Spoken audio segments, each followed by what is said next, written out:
princess was received with yells from the kids. Her friendly charm had quickly made her very popular. It was as the representative of Her Majesty the Queen that Princess Alexandra of Kent returned in the evening. She was about to hand over Nigeria's constitution. And presently, quoting the Queen's own words, she was to wish Nigeria a great and noble future. This was the moment for which the country's leaders, in partnership with British authority, had patiently worked. The Nigerians themselves emphasized that all has been done in friendship, and that friendship will continue.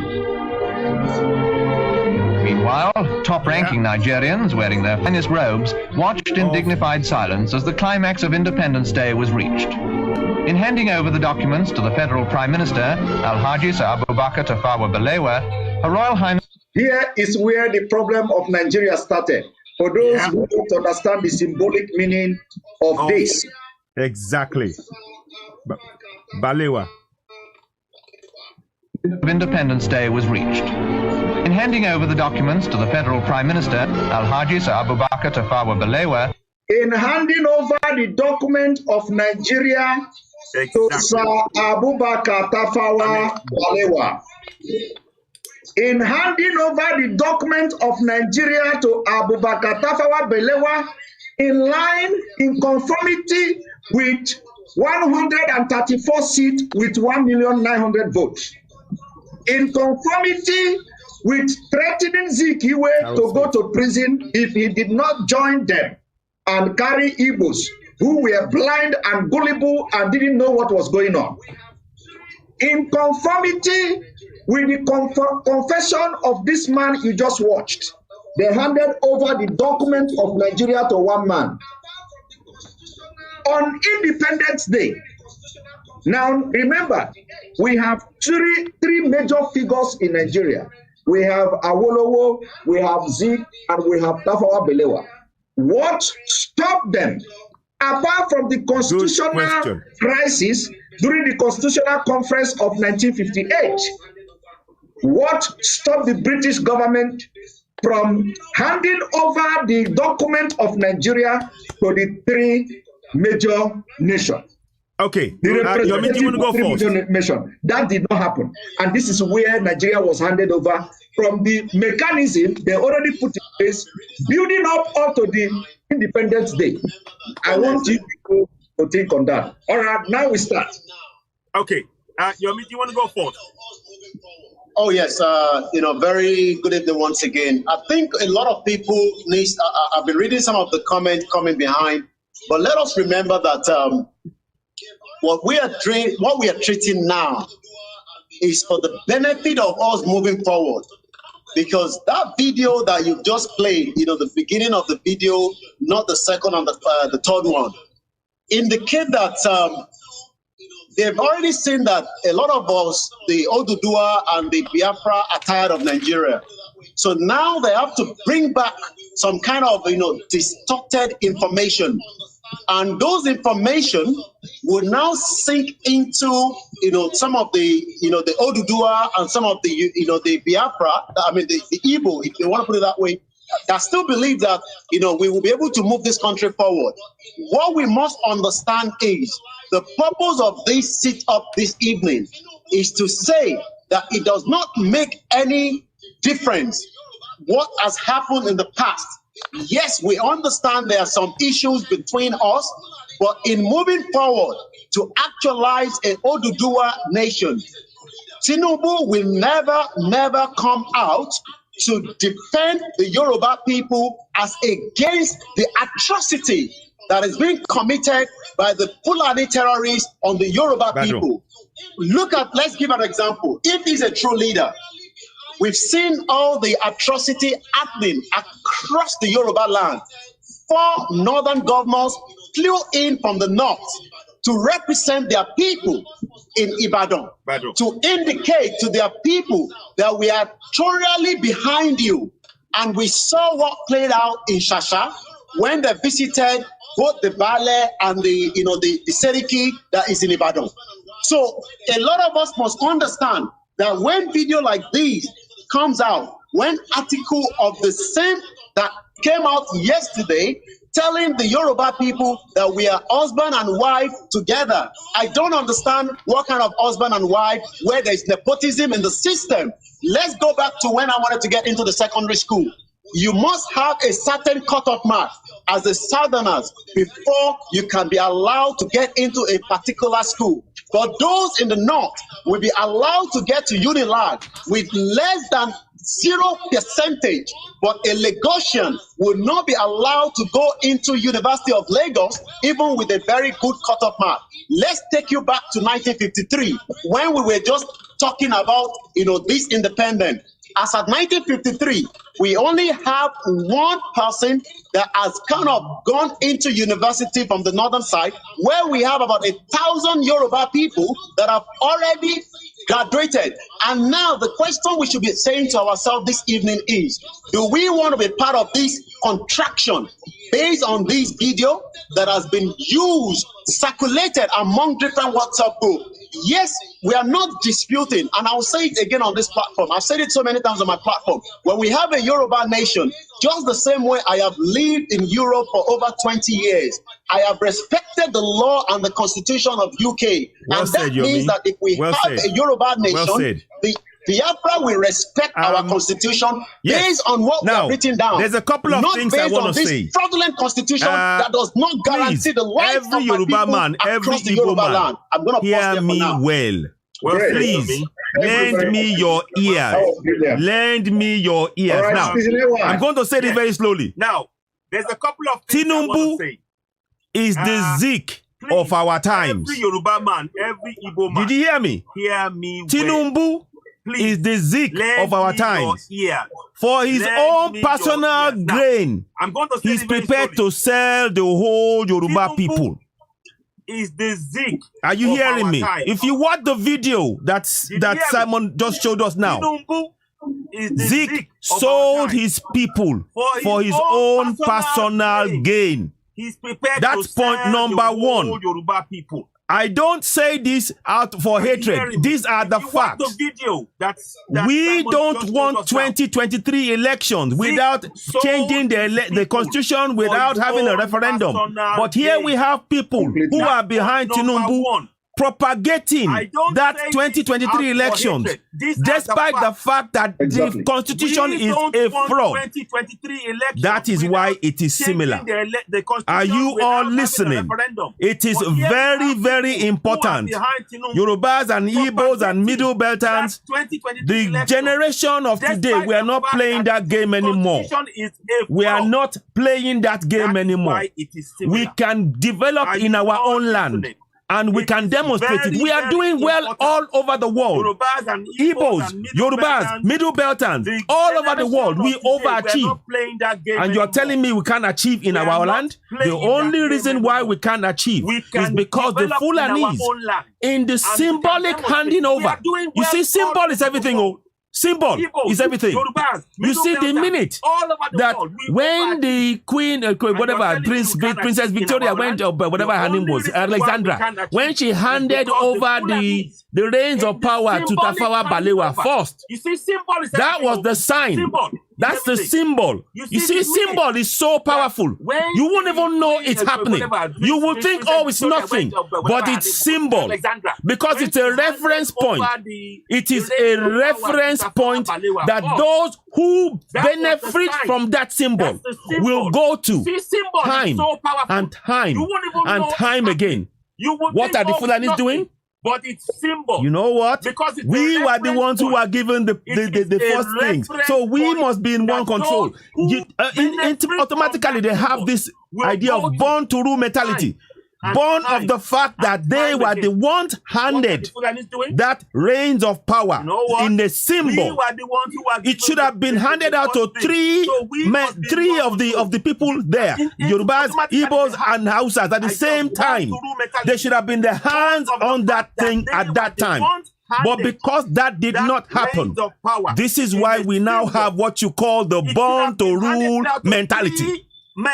Are you following me? Those of you watching, are you following? Listen well. Listen well. Symbol is everything. I'm going to just bring that symbol forward to what happened with Seyi Makinde. Mentality. Now, with Seyi Makinde, there is a picture which I have. I hope I can show you. There is a picture. You see, when Britain, when they took control of Eko, I don't like calling it Lagos because I call it Eko. I'm a Yoruba man. I'm going to call it the name my ancestors, their words called it. They call it Eko. When they took Eko over, the first destroyed King Kosoko in the fight with Akintoye.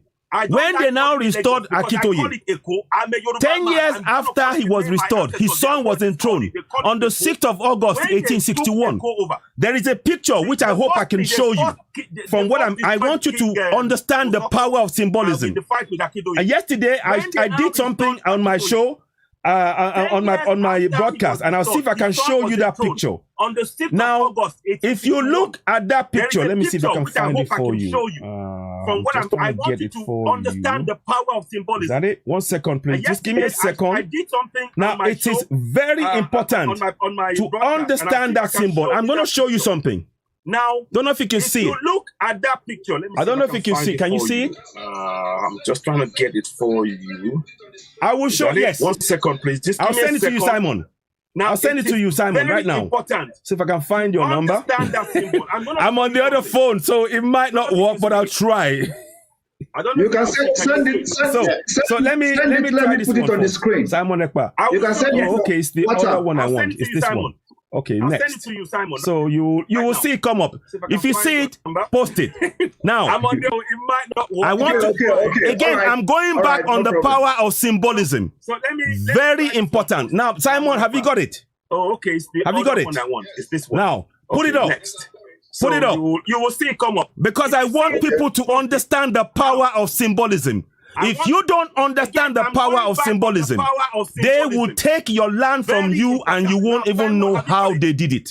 Yes. But here right now, yes, you will understand. Remember, I told you about the symbolism of handing over to Tafawa Balewa first among the three. That means that you've given them the right of born to rule mentality right there and right then. And they were not going to let go of it because they will always go back to the point when you watch the video, the British gave it to us. So you have no leg to stand on in that discussion. And that's what they will hold on. And let's not forget also that the concept, the census was a fraud, as explained by Harold Smith in another part of the discussion.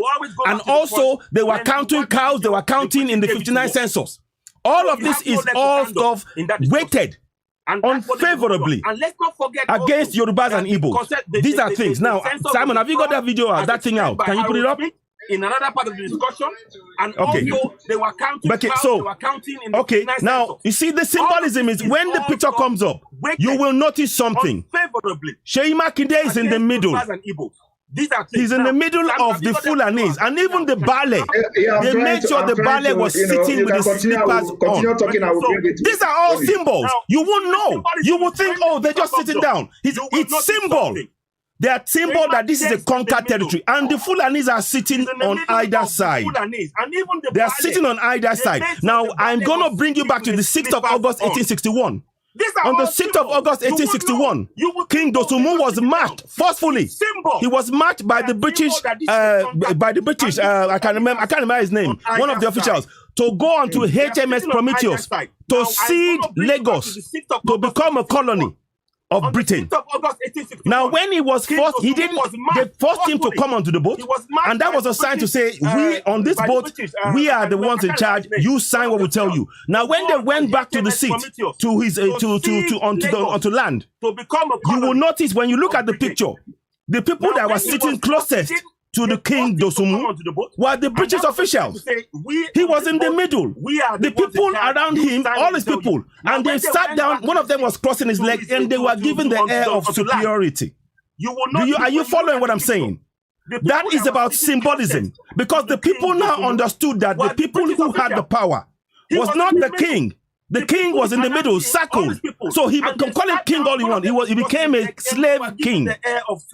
On the 6th of August, 1861, King Dosumu, regrettably, he became a slave king, even though he didn't want to do it. Now, where's the symbolism? The connection? Look at what happened with Seyi Makinde. Seyi Makinde was in the middle. He was in the middle of this with the Bale. And the way he sat down, those guys sat down, they were wearing the full agbada and everything else. They are guests in Yoruba land. And they were made to be like kings of Yoruba land. They conquerors. That is the symbolism I'm talking about. But people will not read that. And that is why, Simon, if you do get that picture up, I will show it again. I want people to understand the power of symbolism. And if you look at further pictures, thanks for showing the pictures I saw on your broadcast yesterday. The picture where Sheyi Makinde was standing with the northern governors. He was in the back. These are symbols. They are subliminal messages telling you you belong in the back. And when they take that picture, the people will subliminally accept that. So before you even start a war, you've been defeated. Before you even start to conquer, you've been defeated.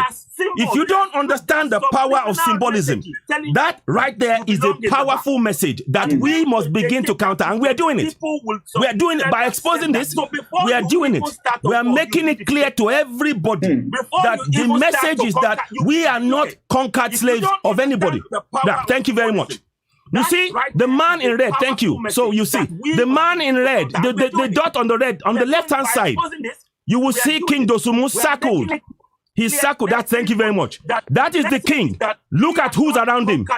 One British man to his left, two to his right. Can you see? Now go and look at Sheyi Makinde. Let's go and look at Sheyi Makinde.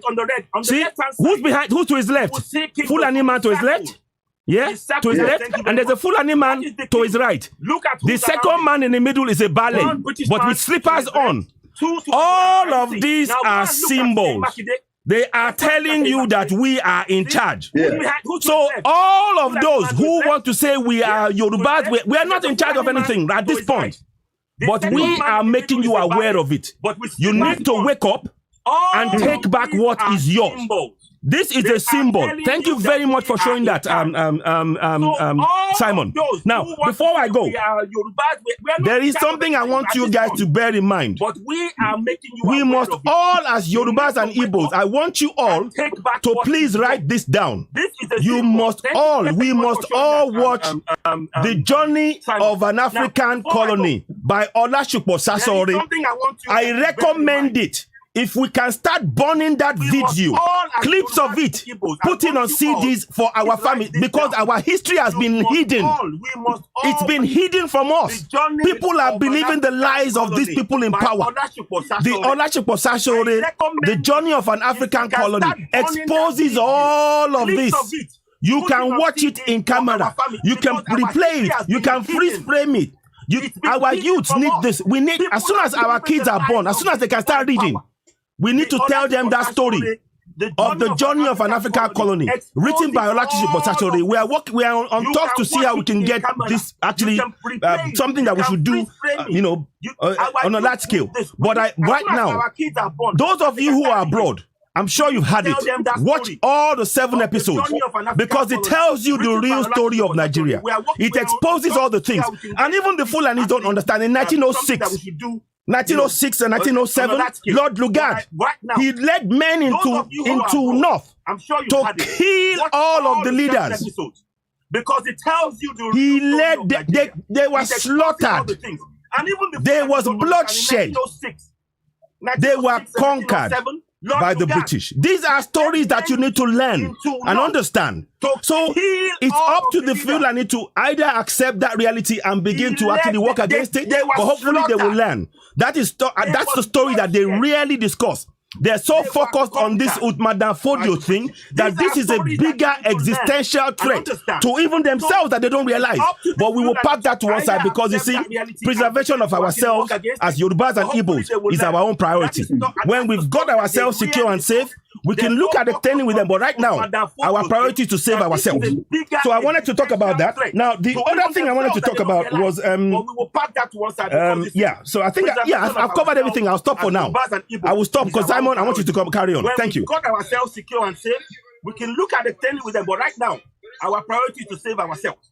So I wanted to talk about that. Now, the other thing I wanted to talk about was, Yeah, so I think I've covered everything. I'll stop for now. Simple. Okay. But Simon, I want you to come carry on. Thank you. Yes, thank you very much, AY. This is a very strong point you raised. And one of the strongest points you raised now is that Tinubu is the Zeke of Yoruba land today. Yes. That's a fact. Simple. That's a fact. Now, what we'll be looking at now is, first of all, do our people in the South know the motive of the Fulanis?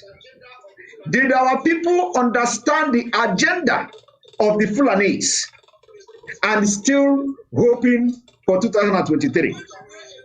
Now, I want that we discuss on the motive and agenda of the Fulanis. But before we go, I want to play a video. You know, our own is always video to prove we are not just talking. I am going to play a video of a Fulani, of a northern governor, serving governor, saying today, 18th day of February 2021, that the bandits are tired. Bandits are tired, that Nigeria needs to help them. Now, I want to play the video. One moment. I want to discuss on the motive and agenda of the people. Before we go, I want to play a video. Bandits are tired. Sorry. Yes, I came in this evening to thank Mr. President for his quick response to the plight of Nigerites following this is the governor of Niger State. Two serious abductions, kidnap incidences. Earlier on today, the Inspector General of Police, the NSA, and 3 ministers on behalf of Mr. President came to commiserate with us in the state. Secondly, I also took time to brief Mr. President on the events as it happened, and at the same time,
I also understand some of these bandits are tired. They need to be looked after. They need to be we need to train them, to engage them. Did you hear that? That the bandits, we are hearing your background though. That the bandits are tired. We need to, I don't know. Train them, engage them. The bandits need help. So this is what is coming from a governor of the governor of Niger State. Let us play it again so I will know the exact word again because I have one moment.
the word Yorubas or the Oduduwa might become something that we might not be able to see again in the next 1,000 years. So that means I might become, when I say my generation might become where we are no longer going, we will go into what they call extinction. And if those that understand big English and can break it down, will know that by the time we go into extinction, we will not have anything to have us to say that my generation have been here before. Now the question is, does the pepper seller, in Shasha understand, this game? Now they probably wake up one morning, the tomato that was being sold in the market that is not up to standard eventually led to so many atrocity. But what they do not understand is these people are literally moving us away, and that means, people like us that have lived outside the country, 40, 30 years, people cannot come back home. And if you can't come back home, that means you are going into extinction. That means the generation that you are giving birth to in UK, in America, in Canada, will eventually not even remember what we call home. Now, let's talk about those at home. What would eventually happen to them? They would have to now adapt into a different system. And those are the systems that, symbolize what Citizen AY was talking about earlier on. Where, you look at, the ballet that is meant to be the one controlling, the resources of Shasha area, the ballet that is meant to be the one to know more, has now become less powerful than the Seriki that was installed on top of them. The question now is, can we change things? Can we work with these? These are part of why we are sitting here this evening. Not because we are looking into what has happened in the past, but to say to those that are still having the mindset that you can have a round table discussion with the Fulanis. You just played the Niger State governor, where those that were kidnapped, even a goat was kidnapped along the line as well. And these bandits, I don't call them bandits, they're terrorists. And the world knows that, because according to the statistics, according to the Global Terrorism Index, we are number 3 when it comes to the terrorists around the world. And if people don't understand what that means Nigeria of today is number 3 across the whole globe. We are not competing. We are not providing anything that will be more beneficial to those at home. But we are already competing not just on the capital level of the world, we are already also part of the system that says that we are number 3 in terms of Global Terrorism Index. And who are those behind these?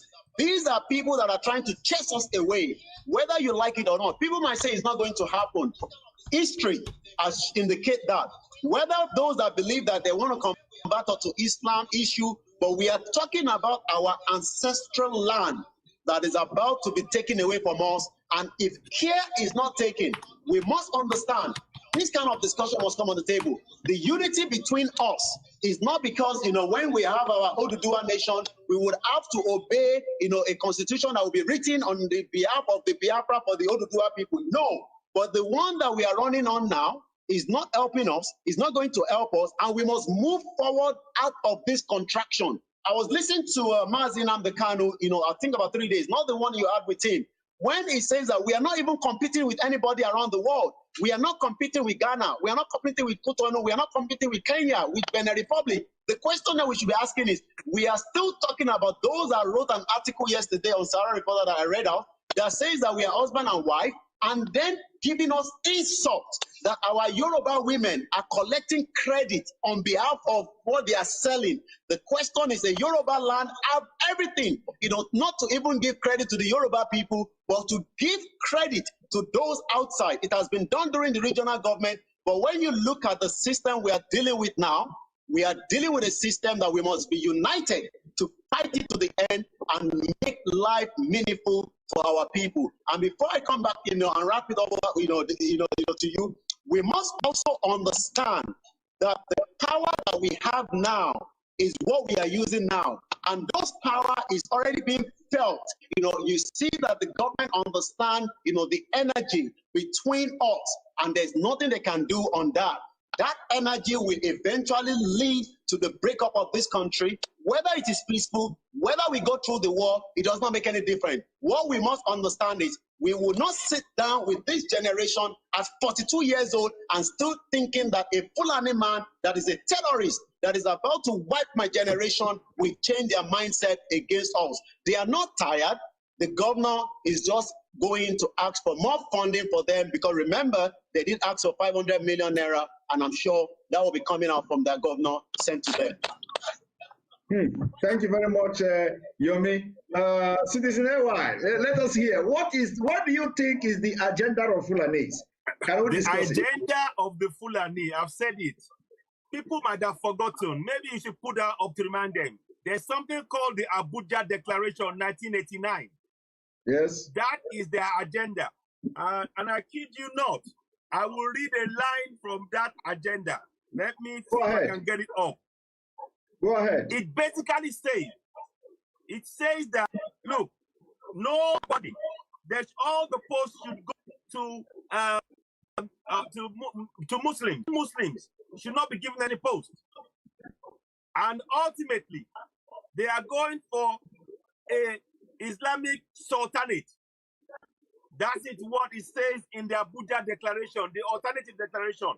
Let me try and get the exact words. I'm paraphrasing, but Simon, you know exactly what I'm going here. This has been their agenda. There has been no difference between the Uthman Danfodio thinking that Tafawa Balewa and his boss, Ahmadu Bello. There's no difference in that agenda and what is on ground now. Yes. And it is time that we in the South, the Middle Belt, the Igbos, the Yorubas, and everybody in between, it is time we understand that that is the one agenda that they are only interested in.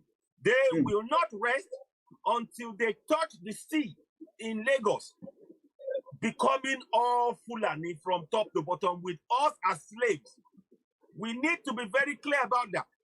So if you are talking about one Nigeria and you're a Southerner, be very clear that that one Nigeria requires you to submit yourself as a slave, like Sheyi Makinde is doing, like Dapo Abiodun is doing, like Akeredolu is doing, like Asonwo-Olu is doing, like Tinubu is doing. It requires you to submit your people as slaves to now serve the purposes and the whim of people who are less than 10 million of the entire population of contractor Nigeria.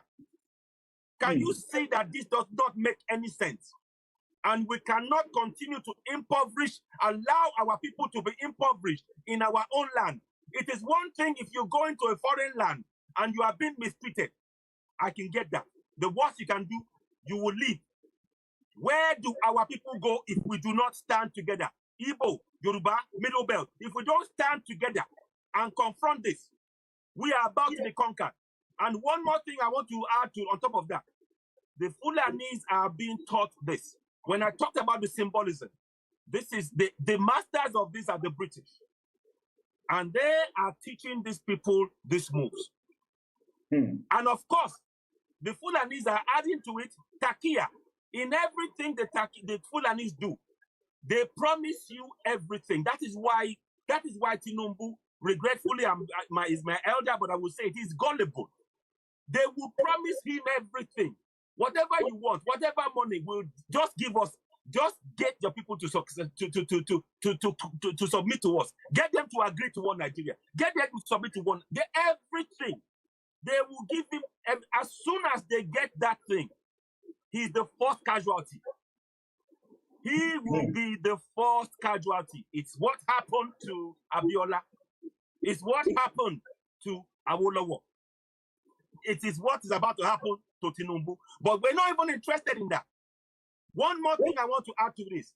Bala Mohammed, the governor of Bauchi State, he says that the Fulanis are allowed to carry AK-47 because of cattle rustlers. Excuse me. So who are rustling the cattle?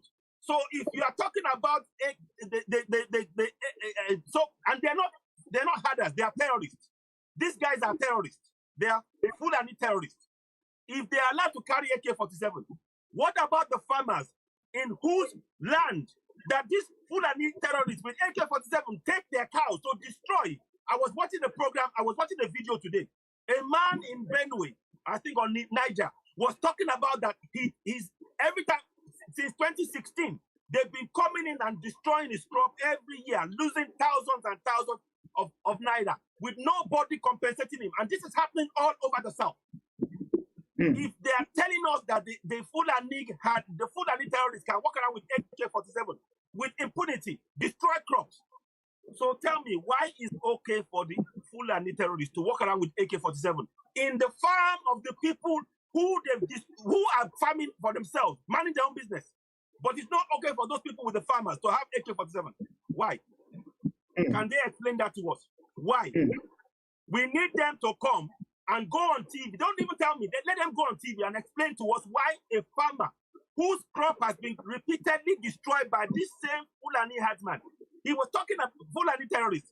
And the man said one more thing. He said, when they move to a new area, the Fulani terrorists have now moved in to the same place where they are farming now to secure themselves, to start doing the same thing all over again. But you won't hear this government talk about that. So I want those who are talking about one Nigeria. You understand something? I'm telling you, you are one Nigeria. If you're not careful, that one Nigeria will kill you and your family.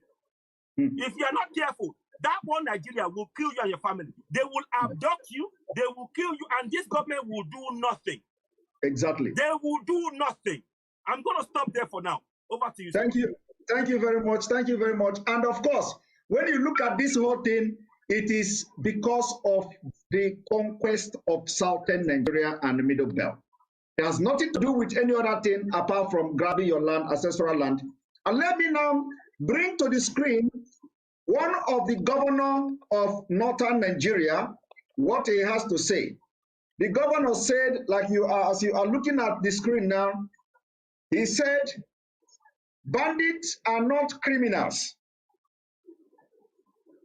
I do not understand where the man, you know.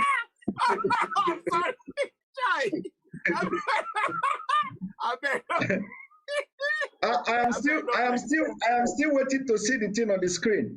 The man said, it's coming now. It's here. It's here. Okay. The man said, not all bandits are criminals. That is a governor. That is the governor of. Where is the governor of Zamfara State? Not all bandits are criminals. I want people to see it. Not all bandits are criminals. According to the governor Bello Matawale of Zamfara State, not all bandits are criminal. Some are victims of circumstances. Some of the bandits are not criminals. They are victims of circumstances. You see, and this is just to show you how far they can go to protect their mercenaries, to protect the people that are fighting for them, to protect the people that they are using to conquer the rest of Nigeria. And then when they come out, they will be shouting, don't worry, but Nigeria is going to be good. We have to look at the security. We have to do this for the security. We have to do that for the security. And they will continue to deceive the politicians who only are interested in the money they get in the politics, while the people of the North are not interested in the money. They are giving the money, they are grabbing your land. As I'm talking to you today, do you know that they control the Niger Delta oil? All the MDs are Fulanis. As I'm talking to you today, do you know that in Lagos State, one of the biggest controller of the Apapa Wharf is a Fulani man? Do you know that the Emir of Lagos owns one of the biggest company in Nigeria, Port Authority in Apapa? A lot of people do not know this. A lot of people do not know that a Fulani Emir is settling land dispute in Yoruba land. A lot of Yoruba don't know this. How can a Fulani man come to Yoruba land, to Lagos? And then you, Yomi Koiki, you, citizen AY, you begin to fight for land. A Fulani man, you will go to him to settle your land in your own land. Yes, that was part of what, sorry to portray there, you know, what was happening in Ibarapa. This, the Seriki in Ibarapa was so powerful that he has now become, you know, a landowner where people go in, just like you're saying, you know, when people have problem with the land, and a lot of people will remember, especially those from the Oduduwa, will remember that video. That video generated a lot of, conversation when the woman was shouting, you know, see what Ijokomio, Seriki, what Ijokomio. Yes. So she gave her land, you know, to be processed, you know, by the Seriki. I'm talking about the one that, you know, we eventually chase away. And just like the question you ask, people do not understand the havoc. Let's assume that what took place, that I witnessed in Ibarapa, about 3 weeks ago, has not happened. That means this guy will still be there. Let's now add more years to it, maybe another 30 years. He might have died, but his children will continue with that legacy. And that means one day, the whole Ibarapa will no longer be in existence, and that will then become another territory that is being controlled. So our people must wake up and understand that this one Nigeria is not going to work, and they will do everything to bring disunity among those that wants to live in one Nigeria. Who wants to live one Nigeria? The Middle Belt wants to live, the Biafra wants to live, the Oduduwa wants to live. And they must understand that, you know, the Arewa cannot hold us back just because they want to keep one Nigeria. I'll come back again to you. Exactly. Thank you very much. And again, I want to, you know, in Biafra, we have the people who have actually looted, looted money, killed people, committed all manner of atrocities, and we have a way of fighting them. We are reminding them, some of them, they committed this atrocity when we were still very small, when we are still children, you know, and then to them, they thought that all the atrocities they committed that nobody keep the record and all that. So today, this our generation have all record of everybody, especially those from Biafra. There is a man who is who they call Chief Emmanuel Iwanyanwu. If Emmanuel Iwanyanwu is somebody that nobody talks about him in anything good, he came some weeks ago to say that IPOB, of which I am proud to be part of, is endangering the life of Ndi Igbo in Nigeria. So we decided to remind him of whom he is. And then, of course, it has not ended though. We reminded him that all the atrocities he committed, we will give him 14 days to begin to revisit the road he collected the money since 1980-something till date. He has actually endangered the life of Ndi Igbo more than anybody, more than Nigeria, because people died. People died on the road he refused to do. People died on the road he collected the money and refused to build the road. Today, let me show you a video where he is talking like a chicken. Here. So why I'm showing you this video is that we are not only, our own is that we will tell you this a struggle for survival, a struggle for freedom is a matter of life and death. Yes. You have to put everything you have. Now, he has come today to begin to speak in a different language. We have not even done anything to him. That is, I want to show you exactly how it is done. Now, I want you to listen to him today. The greatest danger to the unity of this country, to the breakdown of this country, is not Igbos. It's not IPOC. It's not Biafra. It's not even Yorubas. It's not the Ijos. It's not Arewa even. It is the husband.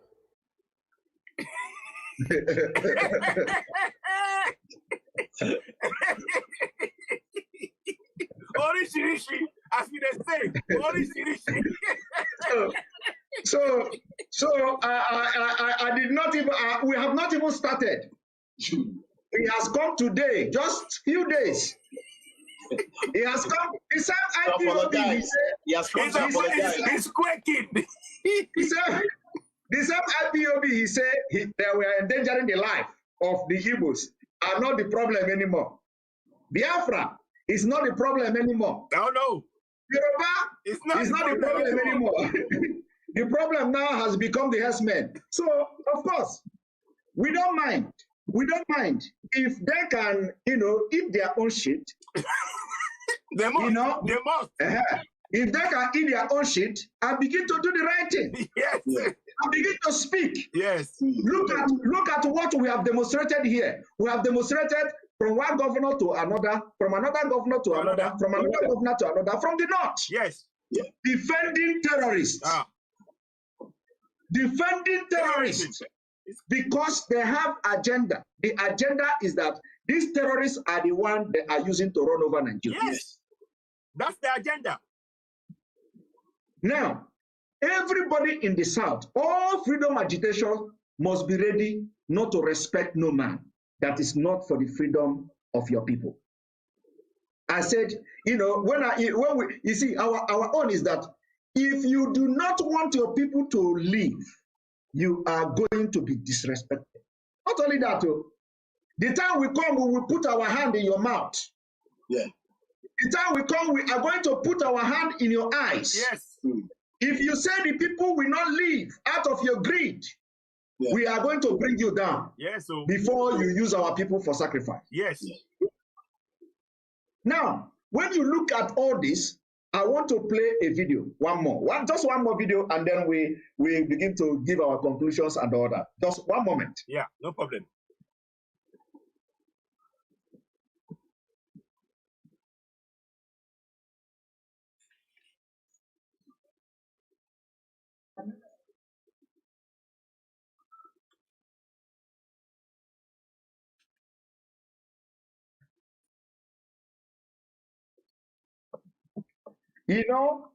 I told you people one time ago that when some of the leaders like the Obas in Yoruba land, when they will go to the Aso Rock, that they are the people you are going to deal with. Honestly, you have to. You are going to face them. We have to. To be able to be successful, you are going to face them. And I am showing you a video of one of them. Now, watch. Oh, Oluwo. Oh, goodness me. Well, I'm not surprised.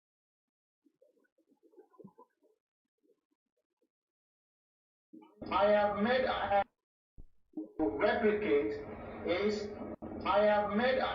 an announcement that any Fulani who is willing to relocate, they're being chased anywhere, can relocate to Igbo. And my own plan is to give them an identity. They have data and identity. I will take their pictures, take their names, and give them identity card, which it will read Fulani Igbo or Hausa Igbo. And also, from there, we'll start our own people too, who are Yorubas. We can have a database and identification process for everybody. Hi, are you people hearing a new Afonja in Yoruba land? Yes, so this man is going to be worse than Afonja. Well, we won't let him. We won't let him talk. He said that he has invited all the Fulanis that are being chased away, that he's going to give them identity. That he is going to give them identity. Do you know that giving them identity means that somebody from Chad, so a Fulani from Niger, Fulani from Central African Republic, all of them will come to get identity in Igbo, in Yoruba land. And he didn't end there. He said he is going to have Fulani Igbo. Do you understand the grave? Yeah, it's crazy. They are going to have Fulani Hausa Igbo. So, like we are having Fulani, Hausa Fulani, this man now is championing Yoruba Fulani race. What he want to do now is that in the Igbo land, you are going to have Yoruba Fulani. No way. No way. So this, let us even listen to him. We are not accepting that. Right. And I will have, I can identify people who are around me. And if there's any, when somebody knows that you took their picture and you took their something, they know there's an awareness that I'm conscious mind that I have to. Right. That's what identification process. Identification process is very, very good, and I believe the federal government should, and we should take care of this pool and this more. Put more funding, what's it called, in our community. When there was a problem in Niger Delta, we did for them.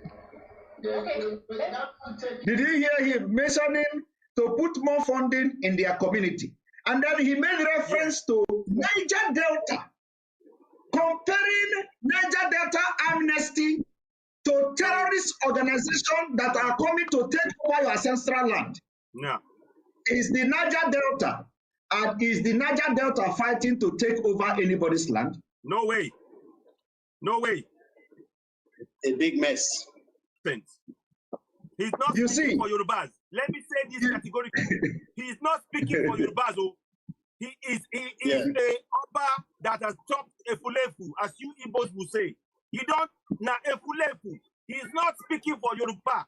He's not speaking for us. He's speaking for his pocket. They stopped his pocket with money, and he's not speaking for us. We reject everything he's saying. Am I correct, Yomi? Am I correct? Oh yes, not just that alone. I mean, this man is talking to give identification to people that have already coming into our porous borders, and those that would then end up coming more. And the question is, just like we said, by the time they settle down for another 30 years, they'll probably have to chop his head out of his body and then take over that Igbo land. But I'm sure, these are more reasons why our people must understand that he is one individual that we have been following for a very long time. He wants to change even our culture, by thinking that, he is representing the emir rather than representing the Oba, that we have in the Yoruba land. And that alone is a big problem. And I'm sure this man is more after the money than rather after the people. Now, let me just add this again. I said this to Timon behind scenes, but I'll just for a few minutes. It's important to understand that in 1979, our kings were stripped of their constitutional powers, and they have not been restored since then. They haven't. So this man is not only powerless, but the Fulanis are using him to try to get us to be coaxing and agreeing with their own plan. And then they will use it to say, oh, it's one of us who said it. So they are happy to go along with it. So they are playing Takia. They are playing a clever game that we must not fall for. This is all a ploy. And to a man, woman, young, old, every Yoruba person on this planet, on planet Earth, we must unequivocally reject what that Oluwo of Iwo is saying. He is talking out of his behind, and we reject everything he's saying 1000%. And me, as long as there's blood in our body, me, Yomi, Koki, and others, we will resist this. Fulani can go and relocate and have their land in the north. If a Yoruba man dares try what the Fulanis are doing in the north, they will kill not only that man, they will kill his entire family. The entire Yoruba neighborhood will be finished in one day. The emir will call all of the Fulanis to go and circle that area, and they will kill every single man, and they will rape the women. So we say no. A categorical no. We are rejecting this without even it's not even a question. I'll stop there for now. Thank you very much. Thank you very much. Thank you very much. I also, before I play the last video, I also want to draw the attention of our Yoruba brothers to what is going on in Lagos. In Lagos today, you have you have Emir Sanusi Lamido in Lagos. Man. Now, people are not asking questions. What is Lamido doing in Lagos, taking refuge in Lagos? He's gonna go. He's going. It is, we are using this opportunity now to call the attention of all Yoruba warriors to what is going on in Lagos. Yes. Lamido is in Lagos, taking refuge. Is it that there is no other state in the north where he can feel comfortable? Let me just tell you people one story. What is going on in Lagos now is that Emir Sanusi is gathering momentum of the Fulani Emirates and the Emirates and Caliphate. Exactly. Gathering the momentum, any prominent person visiting Lagos will go and pay homage to Emir Sanusi. When you go to his palace or whichever place he is in Lagos, you will see that Fulanis and the Hausa people are, they are sitting on the floor, rounding him like a king.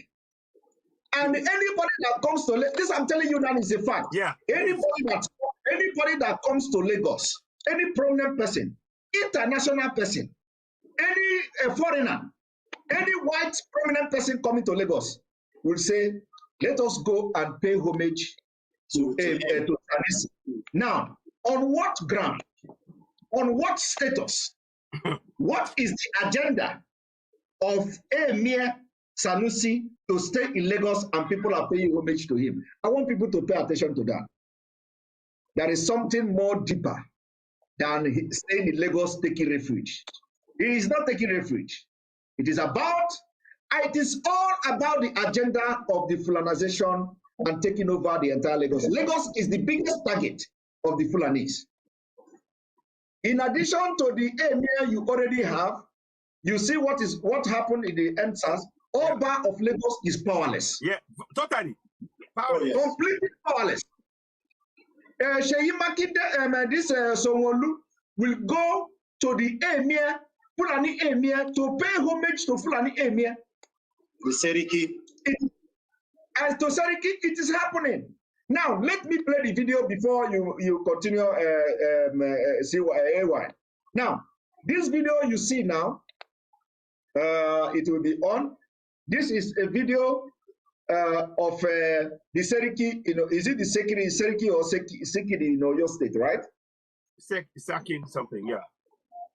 In Oyo State, where over 6,000 Fulanis were accommodated.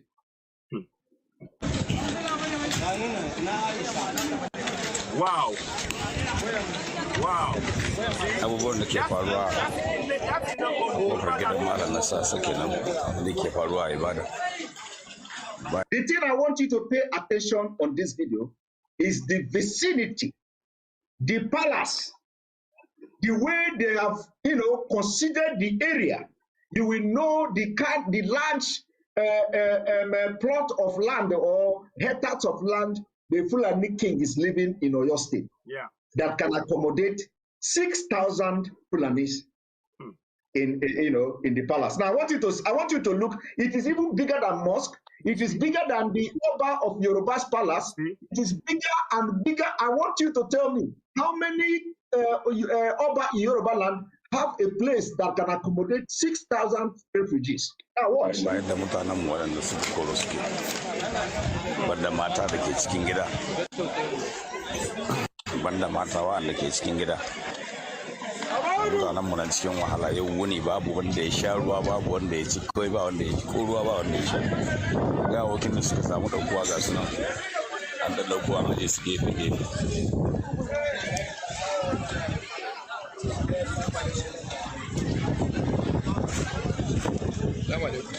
Alaikum salam.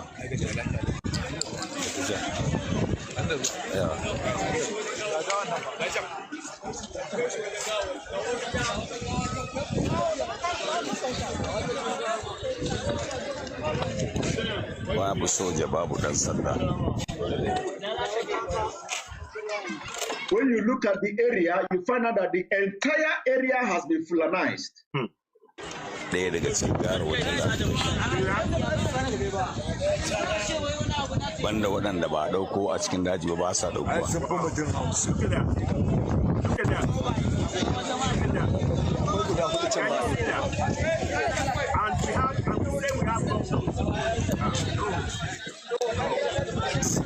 And don't forget that in this video you are watching now, the people that went and vandalized Yoruba properties are here.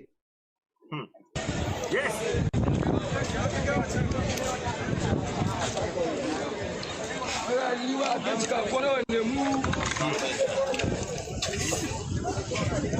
Wow. So Yomi time is up. Can you give a very fast and very, very brief closing remark? Yes. I know your time is already up. Yes. First and foremost, let us appreciate ourselves. Let us understand that the fight for freedom that we are agitating for is not a movie script; it's a reality, and that reality is part of what has brought us onto this broadcast. That reality should not just be between this broadcast; should be a unity between and among the South, the Biafra and the Oduduwa, so that we can move forward. Our fight is not against each other. Our fight is against the Fulani terrorists that wants to hold us onto a one Nigeria that has become, a bad image for us and the generation to come. Let us make sure that we are taking this message of today and the future one, that we are not going to allow any, video, any pictures of information that will kind of bring disunity. Yesterday, I came out quickly, just when I saw, the Arewa Consultative Forum saying that the Southwest and the North are husband and wife and slave and master. They even took out the Biafra completely out of the picture. But we must tell them that we will not, and we will continue to work together for the unity of our own self-independent out of this contraction called Nigeria. Nigeria is never going to work. It's not going to work. Let us work together. Do your own little bit. Don't leave it alone to Simon. Don't leave it alone to other media. Every one of us must take the message to every part of the world, and let us tell them that enough is enough of this union that has never worked and is never going to work. I will be living now, but I'm not living forever. I will continue to come on different platforms. We will continue to work together to make sure that those in the government of today and those that still believe in one Nigeria, that you will not create that, disunity among the Biafra and the Oduduwa. And once again, I'd like to say thank you very much to those that have been following and been watching in the last, I believe it's been about 2 hours or so. But again, my name is Olayomi Koike, and I really appreciate, Simon Ekpa for the great job you are doing. Each time I'm watching you at home, not when I'm inside this location at the moment, I do watch you on a big screen because I want to capture as much as everything that you're saying. And once again, kudos to the work you're doing on the Biafra. And I'm sure history will not just remember you, history will remember every one of us as we move into a freedom that will give us a better life. Thank you very much. Thank you very much. That's a brilliant work. And the war continue. Yes. Thank you. Yomi, we'll talk later. Listen, carry on. Yeah. White, that's our white lion right there. Carry Abulomi, carry.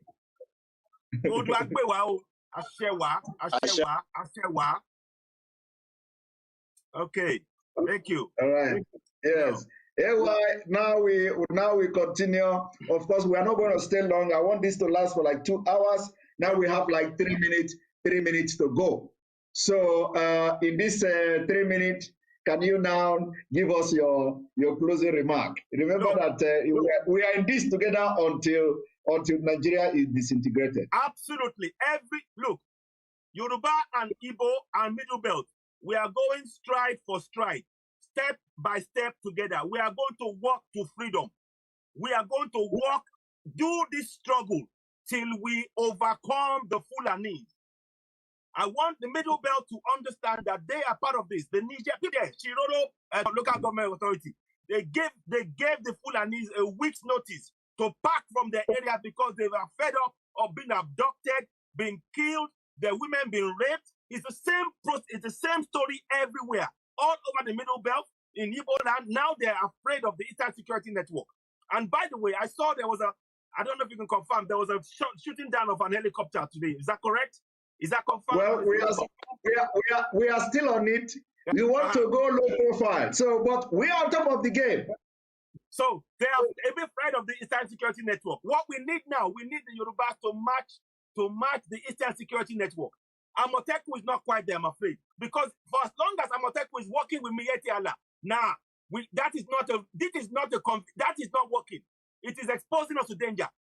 Amoteku must either stand on its own, or we create a Yoruba security network that would have no interference from Miyetti Allah. Miyetti Allah are a terrorist organization. They should be labeled a terrorist organization. The Fulani herders are a terrorist organization. They should be labeled a terrorist organization. Boko Haram are a terrorist organization. They should be labeled, proscribed by this government, a terrorist organization. And what we in the South, Yorubas, Igbos, Middle Belt must do was unite. We need to continue in that stride to unite to ourselves, to defend ourselves. You have the right to protect yourself under Section 33 of the Nigerian Constitution. No one shall intentionally take your life. No one shall intentionally take your life. You have a right to life. I want everybody, even though that constitution is a fraud, I'm telling every Southerner, you have the right to protect yourself. You have the right to defend your land. I'm talking about protection now. I'm not saying anything else. I'm just talking about we have that right. And we must do everything in our power. Our women are being raped.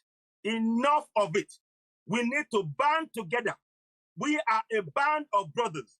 Yorubas, Igbos, Middle Belt, we are a band of brothers and sisters. And we need to unite and to push out the Janjaweed, the terrorists, the Fulani terrorists, that the government, the governors are making apologies for over and over for the killing. They are even saying, oh, they should be pardoned. Pardon for what? For the killing of people? Has the government of the day, have they paid any of the farmers for compensation for the crop they destroyed? Have they paid for the lives of the farmers they've taken? Have they paid for the rape of the women that they've raped? Have they done any of those things? Before you come to me and talk about pardoning them, the government either sits up, makes the payment to every single farmer tomorrow. If you tell us to forgive and forget, it's a lie. We don't buy it. We are not interested. We don't even we can't trust this government. We can't trust the Fulanized government with anything. We want to go. That's it. And we are going to get a referendum. We are going to make sure that self-determination is a number. We are going to trigger that, whether they like it or not. That is why we need to work together. Middle Belt, Igbos, Yorubas, and the rest of us who are in the South. I urge you all. This struggle is for each and every one of us. And we have a role to play. Never believe that your role is less than anybody else. We all have an equal share of this burden. We must carry it. We must go forward confidently, knowing that in our Father's land, no one shall overcome us. This is our land. We must make sure that in our own Father's land, no one is king. We are the kings. And we let the Fulanis know. We chase them back. Chase them and do what we must in our land to make sure we keep it. Do what we must. I stop there. Thank you very much, Simon. Listen, it's a pleasure being on your show. I can't wait for us to do this. We do more shows. And I want people, to just continue to support yourself. You're a great champion. And I hope there's more for us to do, building forward as we go on. I'll stop for now. Thank you. We are coming. Thank you very much, AY, for being on this program. It's an honor to have you as well. We are going to do on the Sukuk scam and the Islamization. We are going to do a show together on the Sukuk, and then we are going to arrange on that, and then we have a date and fix it. We need to enlighten the southern Nigeria and the Middle Belt on what Sukuk is all about, and how they want to use Sukuk to mortgage everything, and so that Saudi Arabia will come to say our money is here. That's it. You have to pay us the money. So We have to be aware of it. Of course, we know that they already have, the money have been spent, and but we have to discuss about how the money will be paid. Exactly. So thank you for having you on this program, and I appreciate it. This is just the beginning. We have been able to put culpability where culpability is. Those who try to bring the seed of discord should now be ashamed of themselves, and some of them probably must have repented after this show today. Yes. Thank you very much. I'm looking forward to have you again. Thank you. Bye for now. Okay, I'll end.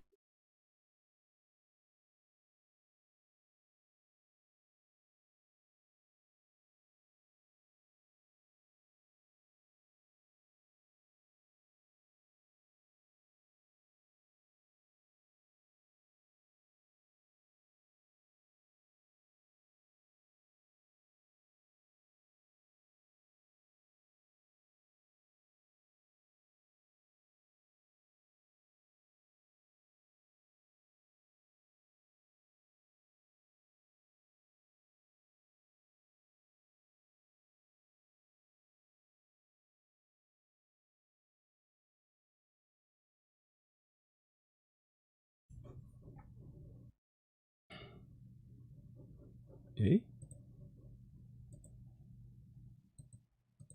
Oh man. Sorry. What's happened? I can't hear you. Oh man.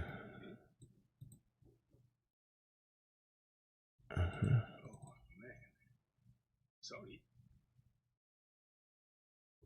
What's happened? Can't hear you.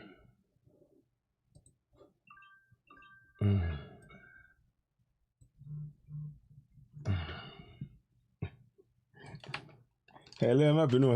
Hello. We just finished now. Emma Binu. I should check party. She. Ben. Okay. Mm-hmm.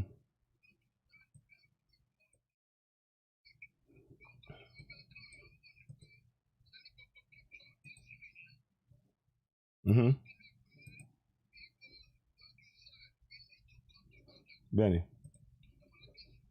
Benny.